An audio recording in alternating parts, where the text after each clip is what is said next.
ராம் ராம். வாழ்க வளமுடன். Voice of காஞ்சி நேயர் அனைவருக்கும் இனிய மாலை வணக்கம். இன்னைக்கு இன்னொரு கதை என்னன்னா, ஞானம் அடைய எளிய வழி என்ன அப்படின்னு கேட்கிறார் ஒரு புத்தரோட சீடர். அந்த சீடர் அவர்கிட்ட கேட்கிறார். ஒரு வனாந்தரத்து வழியா அவ ரெண்டு பேரும் நடந்து போயின்னு இருக்கா. குருவும் சிஷ்யனும் சம்பாஷணம் ஆயிண்டே இருக்கு. இவர் கேள்வி கேட்கிறார். அவர் புத்தர் அதுக்கு பதில் சொல்றார். இவர் கேட்கிற கேள்வி என்ன? சீடர் கேட்கிற கேள்வி, ஞானம் அடைய எளிய வழி என்ன அப்படின்னு கேட்கிறார். அவர் உடனே அவர் புத்தர் என்ன சொல்றார், உன்னோட வழி நெடுக எல்லாத்தையும் நன்னா அப்சர்வ் பண்ணிட்டே வா அப்படிங்கிறார். நன்னா கவனிச்சுட்டே வா, கவனம் தான் ரொம்ப ரொம்ப முக்கியம் அப்படிங்கிறார். இவரும் வாட்ச் பண்றாரு, எல்லாத்தையும் கவனமா பார்த்துட்டே வர்றார். அந்த புத்தருக்கு ஒரு இடத்துல போன உடனே கால் வலி வருது. சரின்னு நான் கொஞ்சம் ரெஸ்ட் எடுக்கிறேன், எனக்கு ரொம்ப தாகமா இருக்கு, போய் தண்ணி கொண்டு வா அப்படிங்கிறாரு அந்த சீடர்கிட்ட. அந்த சீடரோ, இவர் இப்படி கேட்டுட்டாரே, இப்ப என்ன பண்றது அப்படின்னு தேடி இப்படியே அலைஞ்சுட்டே இருக்கார். தேடி அலைஞ்சுட்டே வரார். ஒரு 2 யானை ஒண்ணு சேரு சகுதியில புரண்டு எழுந்து வந்துருக்கு. அப்போ இவர் நினைச்சுக்கிறார் மனசுக்குள்ளார, இது சேரு சகுதி உடம்பு முழுக்க இருக்கு யானைக்கு, இது இங்கதான் எங்கேயோ இருக்கு, பக்கத்துல நீர்நிலை, நாம போனா நம்ம குரு கேட்ட தண்ணிய ஈஸியா எடுத்துட்டு வந்துடலாம் அப்படின்னு நினைச்சுட்டு இவர் போயிட்டு இருக்காரு. அந்த குட்டை எங்க இருக்குன்னு தேடிண்டே போறாரு. அந்த வனாந்தரம் முழுக்க அவர் தேடிண்டே போறாரு. இதுல ஒரு 10 நிமிஷம் 15 நிமிஷம் ஆயிடுது. ஆனவருக்கு ஒரு இடத்துல அந்த யானை எங்க குளிச்சு பரண்டு அந்த சேரு சகுதியில புரண்டுதோ அந்த குட்டைய பார்த்து விடுறார். அது ஒரு நீர் நிலைதான்.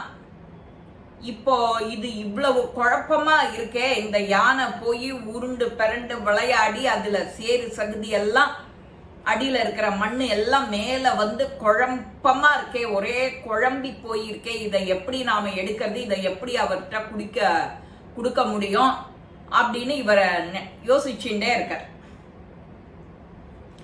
முதல்ல என்ன பண்றாரு யோசிச்சவர், கொஞ்சம் கொஞ்சமா தெரிய ஆரம்பிக்கிறது.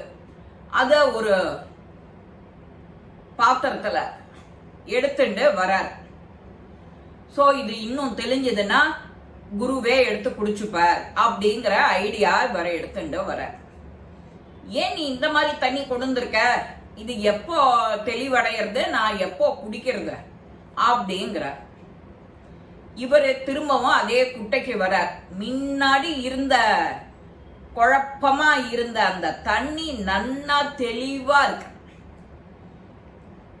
இது அவர் முன்னாடியே இதை என்ன செஞ்சிருக்கலாம், பேசாத கரையில ஒரு 10 நிமிஷமோ 15 நிமிஷமோ பொறுமையா இருந்து கவனிச்சிருந்தார்னா அந்த நீர் அப்பவே தெளிஞ்சிருக்கும், ஒரே நடையில போயிருக்கும். அவர் குரு கிட்ட எடுத்துட்டு போன உடனே அவர் திரும்ப அட்வைஸ் பண்ணி, நான் இந்த தண்ணி குடிக்கிறதுக்கான தண்ணி தான், பட் அது தெரியல, ரொம்ப குழப்பமா இருக்கு, மண்ணு கிண்ணமா, நான் எப்படி அதை குடிக்கிறது அப்படின்னு அவர் திரும்ப கேட்கவும் இவர் கவனிக்கிறார். அப்பதான் அவர் குரு சொன்ன உடனே தான் இவருக்கு தன்னோட தப்பு தெரியறது. கவனமா நட, கவனமா செய், கவனமா சுத்தி முத்திலும் பார்த்துண்டுவான்னு சொன்னார் ஒழியா அதுக்கோட அர்த்தம் இப்பதான் புரியுறது அவருக்கு. நமக்கும் நம்மளுடைய வாழ்க்கையில தினம் காத்தால எழுந்துக்கும் போதே நமக்கு பல சிக்னல்கள், அன்னைக்கு எப்படி பொழுது போகுங்கிறதுக்கான இண்டிகேஷன் சொல்லுவோம்.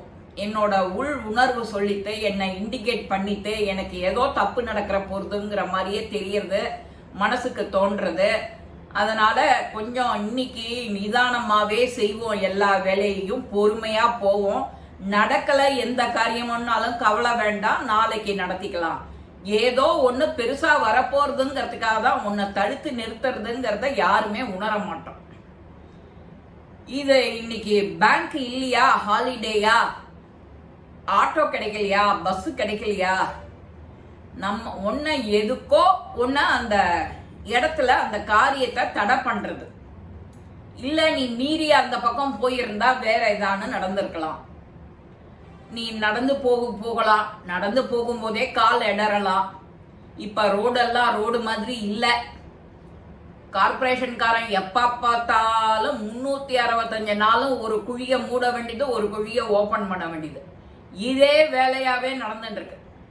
கவனமா கீழே பார்த்து ரோட பார்த்து நடக்காம கீழே பார்த்து நடக்கிற நிலைமை இருக்கு இப்போ. அதுவும் நம்மள மாதிரி வயசான பேரை கேட்கவே வேண்டாம். ரொம்ப கவனமா இருக்க வேண்டிய இந்த காலகட்டத்துல நம்மளுடைய வாழ்க்கைய பத்தின குழப்பத்தை எளிமையா நீக்கிறார் புத்தர். எந்த காரியம் எடுத்திருந்தாலும் கவனம் தேவை. நீ கவனமா அதை யோசிச்சு சிந்திச்சு செயல்பட்டாக்க எதுவுமே தெளிந்து உனக்கு ஒரு ஆன்சர் கிடைக்கும். புத்தி தெளிவாகும், உன்னோட சூழ்நிலை மாறும். எந்த ஒரு காரியத்தையுமே அவசரத்துல செய்யறத விட கொஞ்சம் நிதானமா செய்யலாம். சில பேர் உல்டாவா சொல்லுவா, ஏதோ ஏனோ தானோ பண்ணினேன் சமையல் இன்னைக்கு ரொம்ப நன்னா இருந்தது. அதுவும் பை சான்ஸ் ஏதோ ஒரு லக்கு, ஒரு நாள் 2 நாள் நடக்கும். 10 பேர் வரா சாப்பிட அப்படின்னா நாம அதுக்கு காய் வாங்கி வைக்கணும், இலை வாங்கி வைக்கணும், பால் தயிர் தோச்சாகணும், காப்பிக்கு பால் வாங்கி ஆகணும், இவ்வளவு முன்னேற்பாடு பண்ணணும். திடீர்னு எடுத்தோம் கவுத்தோன்னு பண்ணிட முடியாது இல்லையா, பிளான் இல்லாம பண்ணிட முடியாது.